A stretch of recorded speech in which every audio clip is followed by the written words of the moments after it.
লন্ডনের এক অনুষ্ঠানে জামায়াতে ইসলামীর আমির ডাক্তার শফিকুর রহমান বলেছেন, বারবার ফ্যাসিস্ট বলা পছন্দ করি না, কারণ এরাও তো আমাদের পরিবারের সদস্য।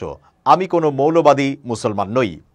এ নিয়ে ইতোমধ্যে তোলপাড় শুরু হয়েছে নেট দুনিয়ায়। অনেকে এই বক্তব্যকে বিভ্রান্তিকর বলে মন্তব্য করছেন। ফেসবুকে আশিকুজ্জামান আশিক নামে একজন লিখেছেন, ফ্যাসিস্ট নামার 4 মাস হয়নি এখনো, জামায়াত আমিরের এর মধ্যেই ফ্যাসিস্ট শব্দটা সহ্য হচ্ছে না। আওয়ামী লীগ ফ্যাসিস্ট ছিল, বারবার বললে সমস্যা কোথায়? বরং এই সময় বারবার না বললেই সমস্যা। আর ছাত্র জনতা পারিবারিক সম্পর্ক অটুট করার জন্য মনে হয় জীবন দেয়নি। আমার স্বল্প জ্ঞানে তো তাই মনে হয়। এদিকে জামায়াত ইসলামী মুক্তিযুদ্ধের বিরুদ্ধে ছিল না, তবে ভারতের সহযোগিতায় স্বাধীনতার সুফল না পাওয়ার শঙ্কা ছিল দলটির। সম্প্রতি বেসরকারি টেলিভিশন চ্যানেল 24-কে দেওয়া সাক্ষাৎকারে এমনটাই বলেছেন জামায়াত ইসলামীর আমির ডাক্তার শফিকুর রহমান। তিনি বলেছেন, জামায়াতে ইসলামী স্বাধীনতার বিরুদ্ধে ছিল না।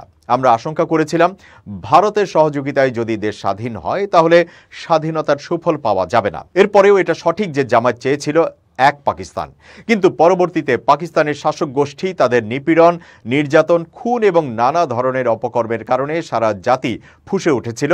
মুক্তিযুদ্ধ অনিবার্য হয়ে উঠেছিল।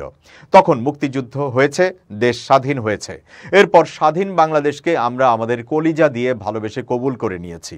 রাজনৈতিক দল নিষিদ্ধের প্রসঙ্গে জামায়াত আমির বলেন, আওয়ামী লীগ যখনই ক্ষমতায় যায় তখন তাদের নিষিদ্ধের ঘোর পেয়ে বসে। নিষিদ্ধের রাজনীতি আমাদের সমর্থনের বিষয় না, এটি জনগণের আকাঙ্ক্ষার বিষয়। অতীত কর্মকাণ্ডের জন্য আওয়ামী লীগকে নিষিদ্ধ করা হবে কিনা সেটি জনগণই ঠিক করবে।